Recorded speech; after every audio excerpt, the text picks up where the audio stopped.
Hi, I'm Brandy Mackey, licensed practical nurse at Sutherland Elementary. When you think about the characteristics of a support employee, someone that really has true grace and compassion for her job, she epitomizes that.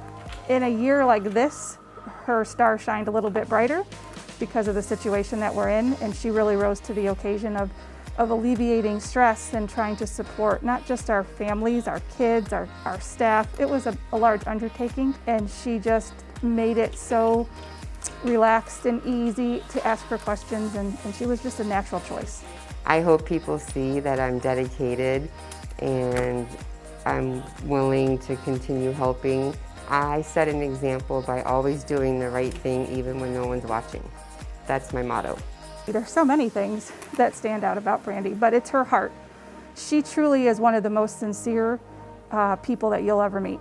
I think Brandy really is the model Pinellas County Schools employee, one that believes in the district, that believes in the work that we're doing.